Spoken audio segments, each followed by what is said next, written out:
여러분 안녕하십니까? 이충근 TV 207번째 방송을 시작하겠습니다.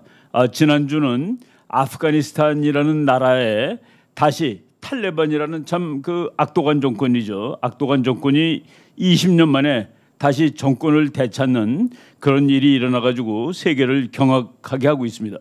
미국 사람들은 지금 아프가니스탄에서 일어난 일을 아프가니스탄 대실패, 영어로 아프간 디바클이라고 얘기하면서 그 책임 소재가 누구에게 있느냐를 가지고 이제 논쟁을 벌이고 있는데, 첫 번째 주제는 아프가니스탄의 대실패는 바이든의 책임이다라는 주제로 말씀을 드리겠습니다. 미국 외교 정책의 그 실패의 결과라고 저는 보고 있기 때문에 그렇습니다.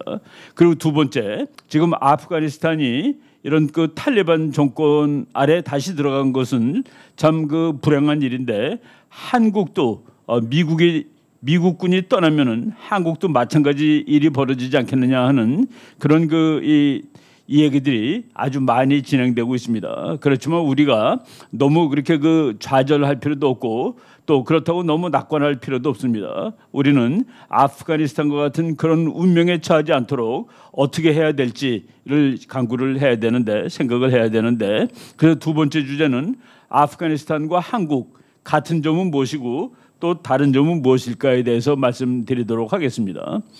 아프가니스탄이라는 나라가 우리나라에 뭐 큰 관심을 가지고 있는 나라는 아니지만은 아프가니스탄에 관한 꽤 괜찮은 책들이 여러 권 있습니다. 제가 이거는 뭐 번역판인데 아프가니스탄의 전쟁사를 쭉 쓴 책입니다. 제가 좀 이렇게 자세하게 읽어봤던 기억이 있는 책인데, 오늘 말씀드리는 내용의 상당 부분이 이 책에서 제가 습득한 지식이라는 걸 말씀을 드리겠습니다.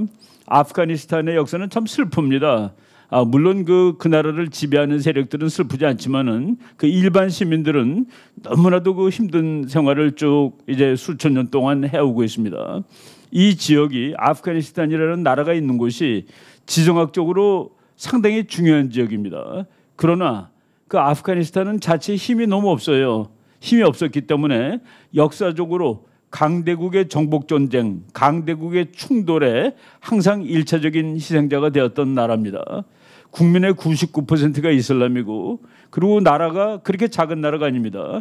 남북한 합친 거의 3배나 되는 영토를 가진 65만 평방킬로미터가 넘는 나라입니다.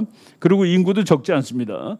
인구가 작년 7월 기준으로 3,664만 명, 약 3,700만에 이르는 나라입니다. 그럼에도 불구하고 정말로 가난한 나라입니다. GDP가 200억 정도밖에 안 됩니다. 그래서 1인당 국민소득이 500불이 겨우 넘는, 물론 거기는 워낙 물가가 싸기 때문에 구매력 기준으로 치면 한 1,500불 정도 1년에 버는 거로 돼 있습니다. 이번에 사건에서 우리가 교훈을 받아야 될 것은 강한 군사력이라고 반드시 승리하지 못한다는 겁니다. 정부군이 30만이었답니다. 그리고 미국이 철군하겠다고 얘기한 다음에 정부군에 대해서 무기도 제공하고 뭐 훈련도 시키고, 그래서 정부군이 30만 명인데, 이 정부군을 단 며칠 만에 격파하고 수도를 장악하고 대통령궁을 뺏은 탈리반은 7만 5천 명이다. 그래서 또다시 전쟁사의 역설이 아프가니스탄에서 나타나고 있습니다. 우리가 아프가니스탄이라는 나라 지도를 보면은 참 육지밖에 없는 나라죠. 바다가 없는 나라임에도 불구하고 소련하고 가까이 있고, 이란하고 가까이 있고, 인도, 중국하고 가까이 있습니다. 그래가지고 상당히 전략적 요충지입니다. 아프가니스탄을 장악하는 나라는 아시아와 유럽을 잇는 길목을 장악하는 거나 마찬가지죠. 그래서 아프가니스탄을 역사의 크로스로드, 교차로라고 얘기를 하기도 했습니다. 옛날부터 알렉산더 대왕도 저기를 거쳐서 인도를 갔고, 그리고 징기스칸이 유럽을 공격할 때 아프가니스탄을 거쳐서 갔고, 그리고 19세기 이후에 영국과 러시아는 대륙의 강대국이고 영국은 바다의 강대국이죠. 이 두 나라가 패권 전쟁할 때도 항상 아프가니스탄이 싸움터가 되었다. 그래서 영국의 장교 한 사람이 이 전쟁을 더 그레이트 게임이라고 그랬답니다. 큰 게임. 그래서 여기를 장악하는 자가 세상을 장악한다는 그런 의미가 있었던 것이죠. 우리가 옛날 그 뭐 성경책 보면은 메데파사 이런 이름들이 나오는데 고대 왕국으로부터 그 아프가니스탄이 기원을 했고, 알렉산더 이야기, 징기스칸 이야기 방금 드렸습니다. 우리가 관심을 갖는 것은 뭐 현대지만은 19세기 영국과 러시아가 패권 전쟁을 하던 것도 이제 아프가니스탄입니다. 러시아는 항상 전통적으로 남쪽으로 내려가고 싶어 했죠. 러시아는 북쪽에 있는 추운 나라입니다. 그렇기 때문에 남쪽으로 내려가는 것이 러시아의 기본 정책인데, 러시아가 바다까지 나오는 것은 또 해양 제국인 영국이 방어를 해야 됩니다. 러시아가 아프가니스탄을 차지하게 되면은 영국의 식민지인 인도가 위험하게 되죠. 그래서 영국은 러시아가 아프가니스탄으로 오는 것을 막기 위해서 또 투쟁을 벌였죠. 그러다 보니까 19세기에 영국이 아프가니스탄을 아예 점령한 적이 있었습니다. 그래서 1905년에 아프가니스탄은 영국의 보호국이 되었다. 마침 그 한국이 을사보호조약을 맺는 해와 같은 해에 영국이 아프가니스탄을 보호국으로 삼았고, 그리고 쭉 역사가 이어집니다. 2차 대전 이후에 아프가니스탄은 그 역사적으로 지정학적으로 소련과 밀접한 관계를 맺을 수밖에 없었습니다. 그래가지고 냉전 시대 때 그 소련에 가까웠던 나라인데, 뭐 그 사이에 있던 여러 가지 우리가 그 정치적 변동을 다 설명하기는 어렵습니다만은 1979년에 러시아를 친러 정권을 지원하기 위해서 아예 그 무력으로 개입을 합니다. 그래서 1979년 12월 25일 바로 크리스마스 날 소련군이 아프가니스탄으로 침공을 하죠. 약 한 8만 5천 명 정도의 소련군 병력이 가서 한 10년 싸웠는데 아프가니스탄을 장악하지 못했습니다. 과거에 영국도 장악하지 못했고, 그리고 이제 1979년에서부터 한 10년 동안 1989년 2월 달에 소련군이 다 철수하는데 그 10년 동안도 소련군이 아프가니스탄을 장악하지 못했죠. 그래서 아프가니스탄은 제국의 무덤이라는 그런 별명도 가진 곳인데, 하여간 그 아무리 강대한 나라라도 아프가니스탄 와서 전쟁하기가 힘들었다라는 그런 그 전쟁사의 진실이 있습니다. 그럼에도 불구하고 소련군이 아프간에 진입했을 때 단 며칠 만에 그 아프간 정권을 붕괴시키고, 그리고 소련의 뭐 앞잡이 정권이라고 말할 수 있겠죠. 친소 정권을 갖다가 이제 출범을 시켰습니다. 그런데 이제 친소 정권에 대항하는 아프간의 그 반군들, 그들이 이제 무자히딘이라고 합니다. 무자히딘이라는 것은 그냥 뭐 우리말로 번역을 안 되면은 성전을 싸우는 전사들, 그런 뜻이 되는데, 이들이 소련하고 싸웠습니다. 우리가 이제 쉽게 왜 싸웠을까? 뭐 민족주의라는 측면도 있겠습니다만은 그 무슬림이 이제 공산주의하고는 다르죠. 공산주의는 그 종교를 부인합니다. 그래서 친소 정권은 반종교적이에요. 그런데 아프가니스탄 사람 99%가 이슬람을 믿으면서 그 무신론자인 소련하고 친할 수가 없겠죠. 그래가지고 약 10년 이상의 뭐 다치면 한 15년 동안 그 공산주의와 그 이슬람 간의 싸움이 있었습니다.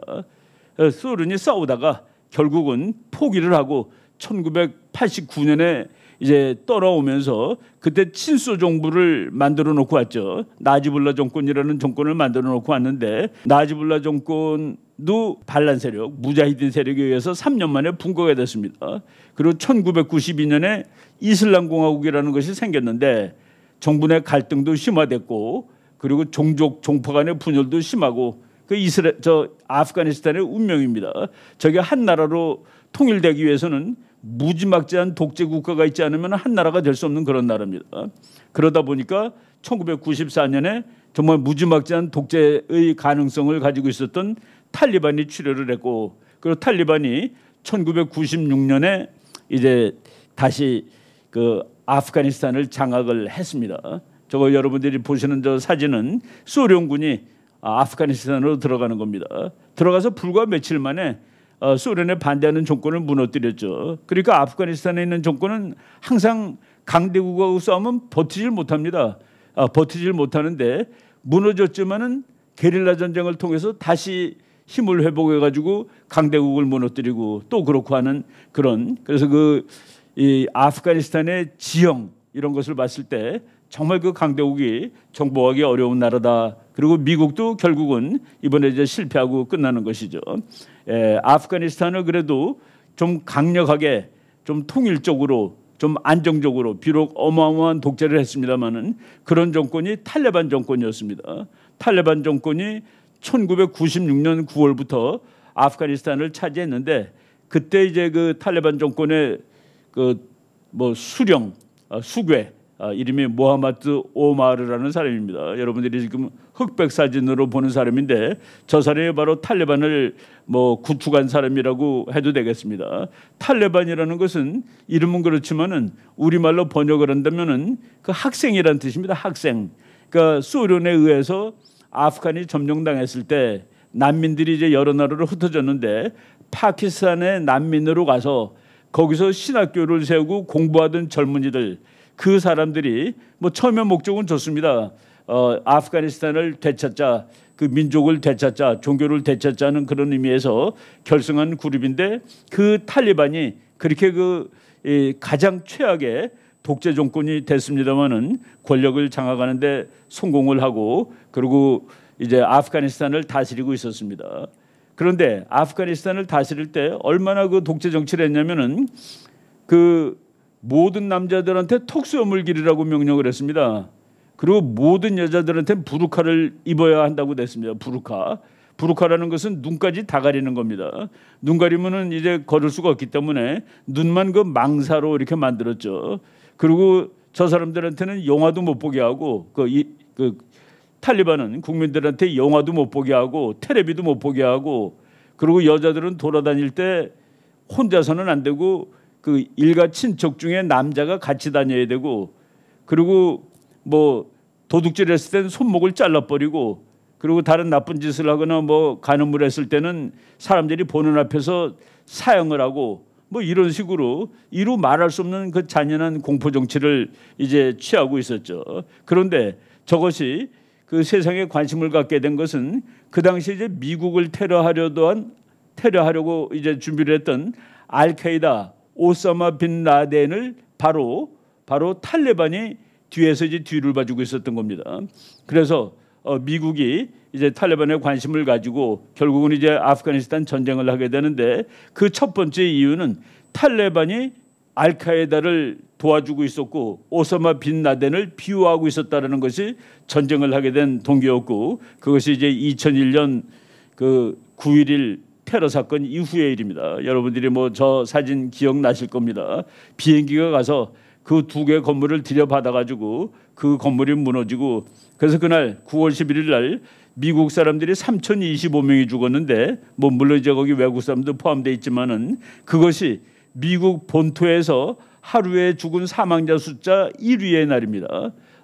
남북전쟁 때 아주 잔인하게 사람이 많이 죽은 날도 전날 그 2001년 9월 11일 날 인명피해를 내지 못했다는 미국의 충격적인 사건이고, 미국은 이제 그 테러 전쟁을 시작하는 것이죠. 지금 제가 말씀을 드렸습니다마는 그 미국의 아주 탁월한 무기가 가서 도무지 효용을 발휘하지 못하는 겁니다. 땅굴 속에 숨어 있고 산에 굴 뚫어 가지고 숨어 있는 그 게릴라들을 미국의 그 정밀 무기들이 이렇게 효율적으로 이제 작전을 수행할 수가 없었습니다. 그래서 결국 미국도 게릴라와 유사한 스타일의 전쟁을 할 수밖에 없었죠. 여러분들이 지금 저기 보고 있습니다만은 미군도 그냥 그 일반 보병들이 전투를 하는, 걸어다니면서 아주 그 어려운 전쟁을 했고, 그럼에도 불구하고 미국은 초기에는 목적을 달성했습니다. 그래갖고 하미드 카르자이라는 그 친미 물론 이슬람이지만은 저 사람을 대통령으로 이제 선출하고, 대통령 선출하는 과정이 상당히 민주적이고, 그래서 미국은 아프가니스탄에 그래도 괜찮은 나라를 건설하는 모양이다라는 생각을 했었죠. 이 전쟁은 테러 전쟁이었기 때문에 미국 사람들이 적극적으로 지지를 했습니다. 그래서 그 이제 9.11 테러가 난 다음에 아프가니스탄을 공격하는 데까지 불과 한 달도 안 걸렸습니다. 10월 7일 날 전쟁을 시작했으니까. 그런데 그때 이제 그 미국 국민들의 94%가 아프가니스탄에 대한 공습을 찬성을 했고, 지상군이 가서 싸워야 된다도 80%가 찬성을 했습니다. 그리고 아프간 전쟁뿐만 아니라 국제 테러 조직을 제거하기 위한 군사공격 확대, 거기에도 70%가 찬성했습니다. 그래서 아프가니스탄 전쟁을 한 다음에 미국이 그 전쟁을 이라크로 이제 확대하는 그런 계기가 되기도 했죠. 뭐 여러분들 다 기억나는 일이겠지만은 그 당시 그 부시 대통령은 전쟁 대통령은 아니었습니다. 저 사람의 목표가 교육 대통령입니다. 그래서 누구든지 다 그 자기 학년에 맞는 그 학업 수준을 따라가야 된다라는 그것을 이제 목표로 했던 대통령인데, 그날도 9월 11일 날도 그 플로리다에 있는 초등학교 2학년 학생들한테 가서 그 일일 교사 역할을 하고 있었습니다. 애들하고 책을 같이 읽다가 이제 뉴욕에 있는 쌍둥이 건물이 공격받았다는 소식을 바로 그 비서실장 앤드류 카드가 이제 전달해 주는 장면이다. 맨 처음에는 첫 번째는 교통사고라고 이제 생각을 했었죠. 그러다 두 번째 비행기가 부딪히는 것을 보고 지금 미국은 공격당하고 있습니다라고 해서 부시 대통령이 놀라는 그 얼굴을 여러분이 보실 수 있습니다. 지금 아프가니스탄에 들어가서 미국이 전쟁을 했는데, 이 전쟁이 미국 역사상, 뭐 미국은 전쟁을 대단히 많이 한 나라지만은 전쟁 사상 가장 긴 전쟁입니다. 그래서 그 엄밀한 의미에서 1999년부터 2021년까지 한 전쟁, 그러니까 22년짜리 전쟁이나 마찬가지입니다. 이렇게 그 전쟁을 길게 했는데 미국 사람들이 뭐라고 저 전쟁을 얘기하냐면은 전쟁 시작할 때 태어난 어린이들이 군인이 돼서 가서 싸우는 전쟁이다. 그러니까 한 세대가 싸우는 전쟁이다라고 얘기할 정도인데, 미국 외교위원회 Council on Foreign Relations에서 저것을 아주 그 재미있게 요약을 해놓은 자료를 제가 봤습니다. 그래서 2001년 10월 7일부터 이제 공식 전쟁이 시작됐죠. 뭐 제가 이 과정을 전부 다 설명하면 너무 시간이 많이 걸리기 때문에 그냥 뭐 중요한 데이트만 말씀드리도록 하겠습니다. 그래서 폭격 작전으로 전쟁이 시작됐고, 그리고 이제 지속적인 자유작전 오퍼레이션 인저링 프리덤 해가지고 전쟁을 시작했습니다. 그리고 전쟁 시작하고서 몇 달 안 걸렸어요. 10월 달에 시작했는데 그 다음에 5월 달에 당시 미국 국방장관이 Major Combat is over, 이제 중요한 전투는 다 끝났다.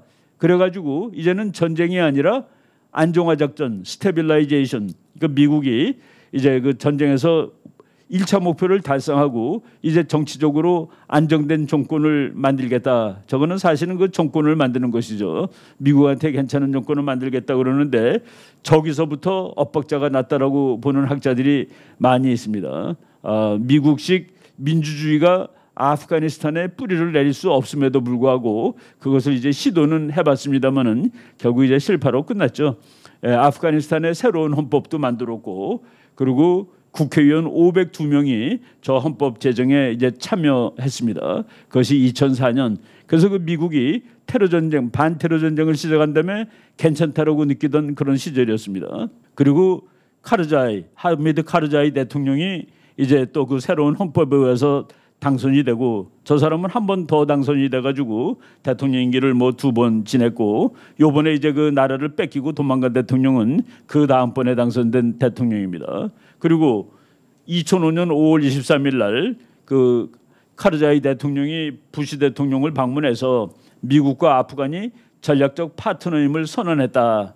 저것도 이제 사실 국제정치적으로는 맞는 얘기는 아닙니다. 미국이 아프가니스탄이 전략적인 파트너라고 얘기한 것은 조금 허세가 있었고, 그것은 그 부시 대통령의 글로벌리스트 정책에는 부합되는 것인지 모르지만은 현실적인 측면에서는 조금 좀 너무나도 이상적인 그런 언급이었다고 볼 수 있습니다. 그럼에도 불구하고 아프가니스탄에서 이제 선거도 하고 여자가 이제 선출직에 당선되겠다고 저렇게 그 칼라가 이제 많이 들어간 그런 그 벽보도 붙이고, 그래서 뭐 2005년 그 무렵에 아프가니스탄이 그 민주화가 되나 하는 그런 낙관론을 갖게 했죠. 그렇지만 역시 쫓겨났던 탈레반이 이제 다시 전투를 시작하는 겁니다. 그래서 2006년 7월 달에 A Bloody Resurgence, 정말 피냄새 나는 그런 새로운 그 전투가 시작되었고, 이제 게릴라가 다시 준동을 하기 시작한 것이죠.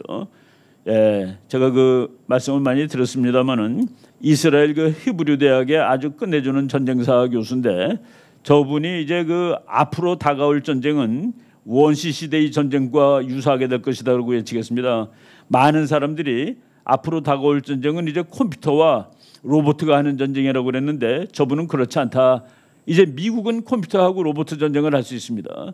세계에 미국과 같은 나라들만 있다면은 앞으로 다가올 전쟁은 컴퓨터의 전쟁, 로봇의 전쟁이에요. 그런데 미국과 싸우는 나라 중에서 그렇게 발전된 나라가 없습니다. 근데 그 나라들은 미국과 싸우려면은 미국의 컴퓨터와 로봇가 맥을 쓸 수 없는 그런 방식의 전쟁을 해야 되는데 그 전쟁이 바로 게릴라 테러리즘이다라고 얘기해서 저분은 그 아주 저 책을 쓰는 바람에 많은 학자들이 이제 놀랬고 그리고 감탄을 했습니다. 더 트랜스포메이션 오브 워, 전쟁의 변형. 차라리 2차 대전보다도 더 구식 무기로 싸우는 전쟁이 앞으로 다가오게 될 것이다. 그렇죠? 여러분들 그 2차 대전이나 1차 대전 때보다도 아프가니스탄 전쟁은 더 구식 스타일로 싸워진 전쟁이라는 사실을 알 겁니다. 그래서 미국이 이길 수가 없어요. 그렇죠?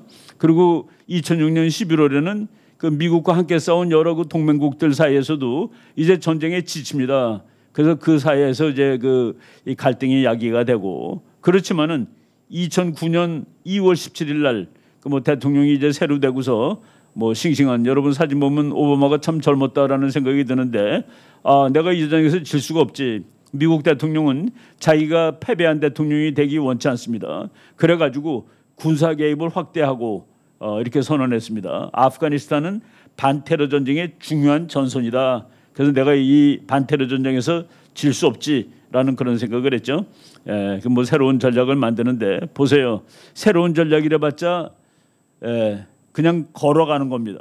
저 더운 데서 옷 잔뜩 껴입고 그러니까 New strategy, old battles. 전략은 새로운 전략일지 모르지만은 참 구식 전투를 하면서 미국군이 정말로 고생한 그런 전투를 하고 이기지 못하는 그런 상황입니다. 그래서 이제 결국은 2011년이 된 다음에 오바마 대통령은 이제 서서히 손 띄고 나와야 되겠다. 이제 큰 목표를 포기하고 작은 목표라도 달성하는 겁니다. 작은 목표는 뭐냐면은 지금 우리나라 사람들이 거기에 대해서 많이 걱정을 하는데 미국이 어디를 포기하고 나올 때 싸울 때는 큰 목표를 가지고 싸웁니다. 그런데 포기하고 나올 때는 그 원래 애초에 목표였던 가장 작은 목표 미국이 아프가니스탄에 들어간 이유는 아프가니스탄이 탈레반이라는 나쁜 녀석이 있어서가 아니라 아프가니스탄이 알카에다를 보호하고 있었기 때문에 그것만 안 하면 되는 겁니다. 국제 테러리즘을 지지하지 않으면 되는 거예요. 국제 테러리즘이 도망갈 자리를 아프간이 제공하지 않는 한 아프간에 어떤 정권이 있어도 미국은 괜찮은 겁니다. 그래서 이 작은 목표라도 완성을 하자. 그래서 미군 감축을 발표하는 것이죠. 아프간하고 미국이 서로 이제 대화할 때 미국이 내놓는 조건은 항상 그겁니다. 너 앞으로 테러리즘을 지원하지 마. 그럼 나는 빠져줄게. 그것이 이제 뭐 쭉 2011년 이후에 이제 계속되어 오던 것입니다. 그래갖고 2014년에 오바마 대통령이 사실상 이제 전쟁 끝낸다. 그래가지고 미군을 이제 철군하기 시작하죠. 미군은 한 4만 명 정도가 이제 가 있었습니다. 제일 많을 때. 그래서 2016년까지 군대를 다 빼겠다라고 얘기를 하고서 그래서 그 어떤 사람은 아프간 전쟁은 2014년에 끝났다라고 보는 사람도 있습니다. 지금 이제 제가 그 참고한 그 Council on Foreign Relations 그 외교위원회에서는 2021년에 끝났다라고 쓰고 있습니다만은 학자들에 따라서 2014년을 전쟁 끝난 해라고 보는 사람도 있습니다. 2011년 연말에 바로 그때 이제 미국 국무장관이 힐러리 클린턴이죠. 힐러리 클린턴이 그 Foreign Policy라는 잡지에 긴 논문을 하나 썼는데 그 논문에 나온 말을 잠깐 읽어보겠습니다. 21세기 정치는 아시아에서 결정될 것이다. 아프가니스탄이나 이라크에서 결정되지 않는다. 아프간이나 이라크에서 결정되지 않는다라는 말에 여러분들이 신경을 한번 써보십시오. 미국은 그러한 결정이 이루어질 아시아 한복판에 있을 것이다.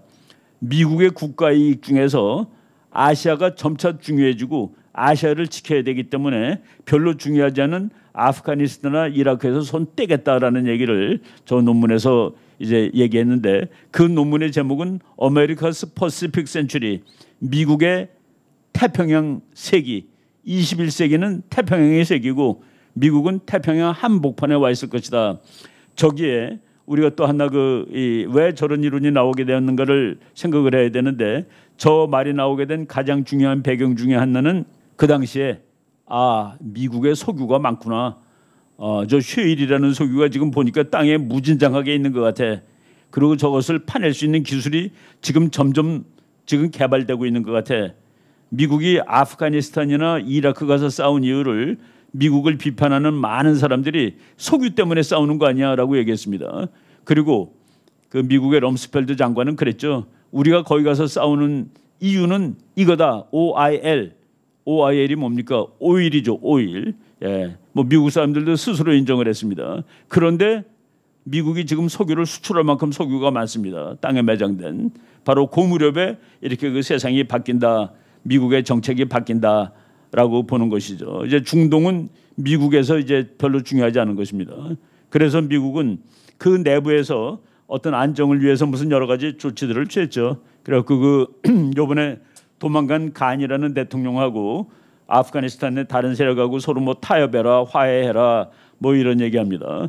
그런데 또 이제 미국 대통령이 바뀌죠. 미국은 대통령이 바뀌면 외교 정책의 스타일이 조금씩 변합니다. 트럼프 대통령이 왔는데 자기 때 손 띄고 아프가니스탄에서 나온다는 게 좀 그래요. 그래가지고 거기에 대해서 좀 또 강경책을 씁니다.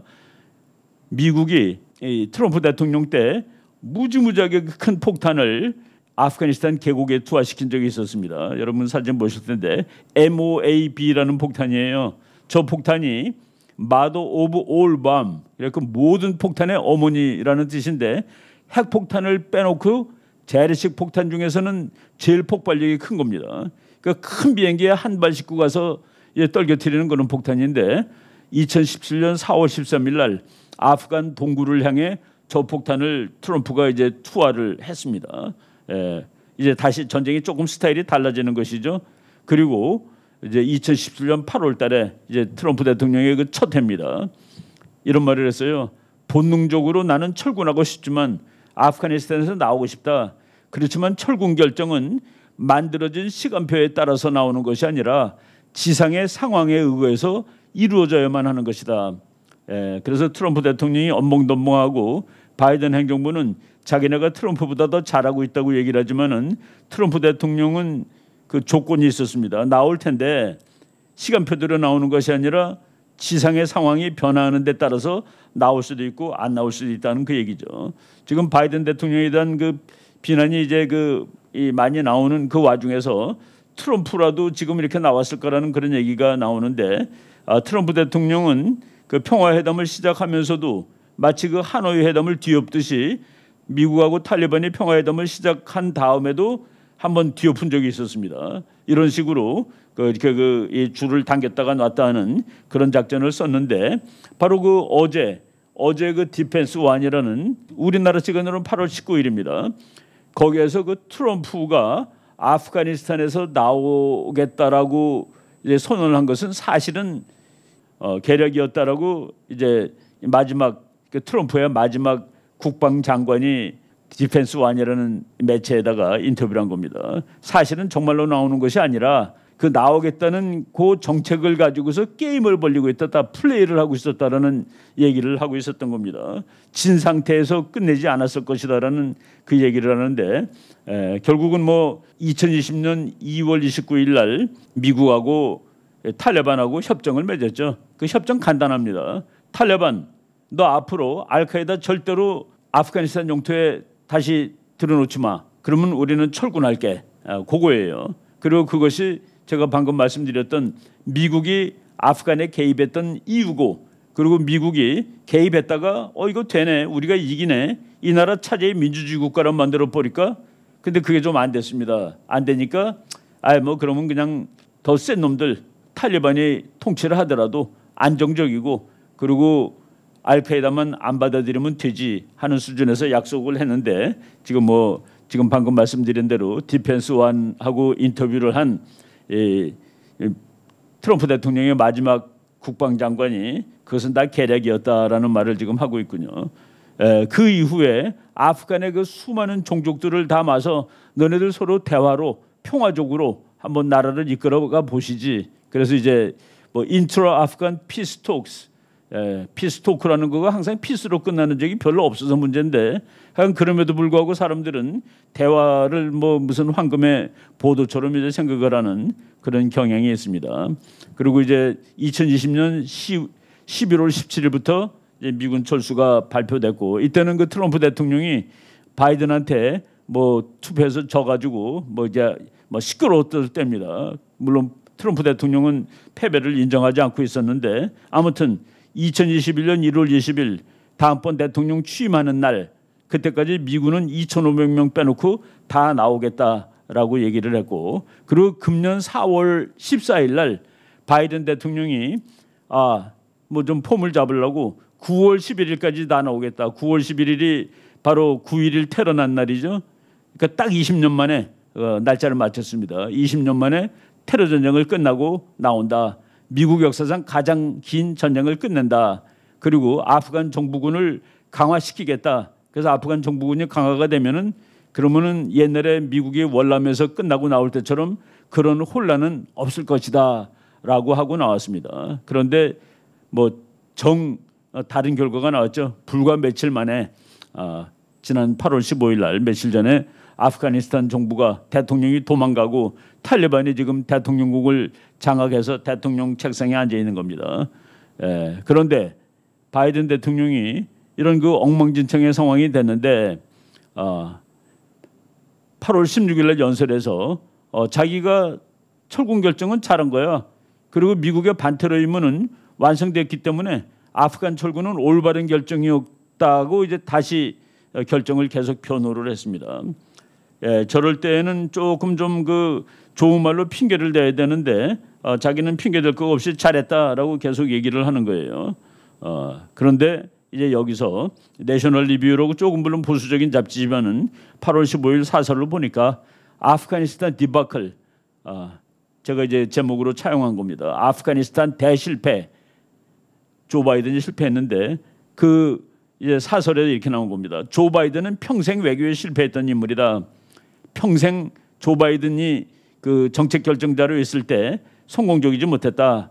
그러나 오랜 기간 동안 상원의원으로 있었고, 그리고 부통령으로 있었기 때문에 그는 외교 정책에 대해서 별 권한이 없었다. 미국 외교 정책은 대통령이다 하는 거죠. 그러나 더 이상 그렇지 않다. 왜? 지금 대통령이니까. 그런데 지금 우리는 아프간에서 비통한 결과를 보고 있다. 바이든은 그의 군부 및 정보 관리들의 조언을 거부했다. 이게 이제 비밀이 나오는 겁니다. 조건부로 철수를 해야 되는 것이죠. 트럼프가 말했듯이 지상의 상황이 어떻게 되느냐에 따라서 나올 수도 있고 안 나올 수도 있고 군대가 더 갈 수 있는 겁니다. 그런데 군부 및 정보 관리들, 그러니까 이제 미국 군하고 CIA의 조언을 거부했고 재앙적인 미군 철수를 명령했다. 한 달 전에 보였던 환상적인 확신, 즉 아프간 안보군에 대한, 아프간 정부군이죠, 대한 믿음과 사이곤 스타일의 미국 대사관 철수는 없을 것이라던 믿음은 와해되었다. 탈레반은 카불을 점령했고 미국 대사관은 황급히 철수했다. 이것이 이제 현실입니다. 탈레반이 최근 과격한 태도를 보였음에도 불구하고 바이든은 정책을 변화시키려 하지 않았다. 이거 잘못된 거죠.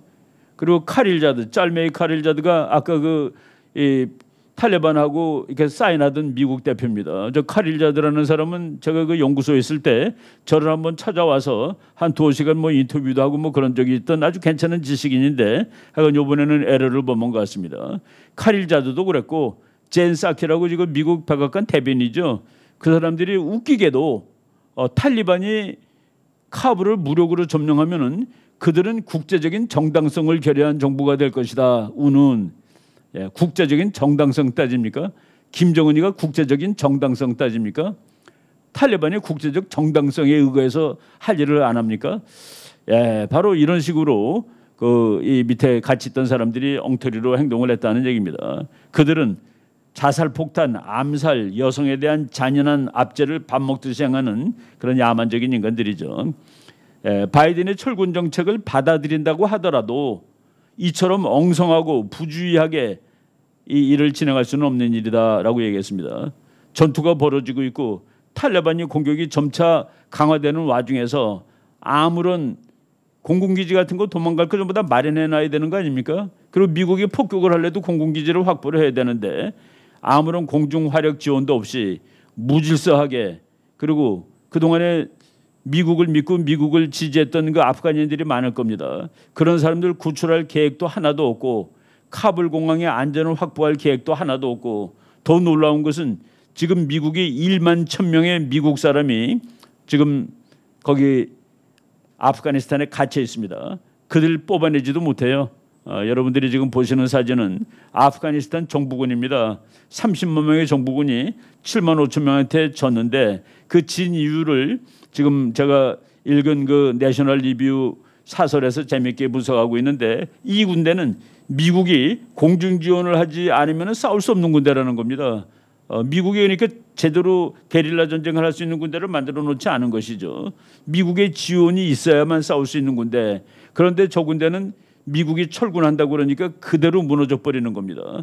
그냥 정신이 다 무너지고 사기가 다 그냥 0이 되는 거예요.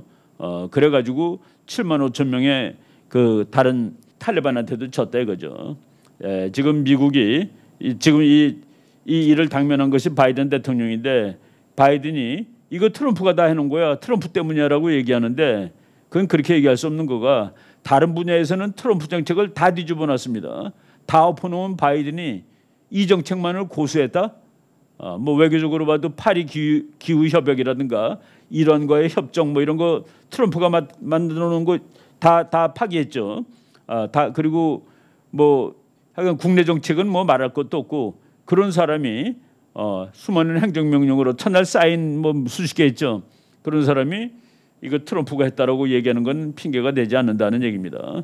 그리고 바이든 정부는 트럼프가 너무나 아마추어였기 때문에 자기네들은 잘한다고 얘기했는데, 지난주 실력이 다 들켰습니다. 아프가니스탄이 급격히 분화됐고 지난 20년 동안 미국이 수천 명 인명 피해를 받고, 그리고 돈을 뭐 수조 달러를 썼는데 이제 얻은 것이 뭐냐라는 이런 상황에 지금 처해 있습니다. 방금 말했듯이 아프간 군대는 미국의 공중 지원, 물자 지원에 근거한 군대이기 때문에 이와 같은 지원이 끊어질 경우에 있으나 마나한 군대가 되고 만다라는 얘기가 나옵니다. 바이든은 그러죠. 그래도 이제 쟤네들이 9.11 테러처럼 알카에다 이런 조직만 지원하지 않으면 돼라고 이제 하고 나왔는데, 이거는 뭐 핑계가 됩니다. 그리고 보좌관들 말 듣지 않고 자기 나름대로 막 했는데, 이거 보세요. 이런 그림 뭐 우리가 매일 보는 그림인데, C-17 수송기 저거 타고 가려고 매달렸다가 떨어진 사람도 있고 바퀴에 끼어서 죽은 사람도 있고, 참 슬픈 일들이 이렇게 벌어지고 있습니다. 11,000명의 미국 사람이 남아 있는데, 여기 미국 국방장관이 뭐라고 그러는지 아십니까? 미국 사람들 공항으로 오는 걸 우리가 책임질 수 없으니까 알아서 오라, 빨리 오는 대로 자기네들이 구출하겠다. 그리고 미국군은 아프간에 있는 미국 사람을 구출해낼 능력이 없다라는 말까지 했습니다. 어쩌다가 미국이 이런 나라가 됐는지, 지금 현직 국방장관이 한 말이에요. 미국군은 아프간을 탈출하려고 노력하는 다수의 많은 미국인들을 구출할 능력이 없다. 어쩌다가 미국이 저런 행정부가 됐는지 참 그렇습니다. 요거는 디펜스 완이라는 그 똑같은 기사가 이제 나온 겁니다. 카불에서 나올 사람들 cannot ensure safe passage, 미국 국민들이 이제 나와야 되는데, 저것이 앞으로 바이든의 정치 생명을 정말 위태롭게 만들 수 있는 뭐 그런 근거가 될 겁니다. 지금 아프간을 그 카불시를 뭐 이제 경찰이 된 것이죠. 이 탈리반이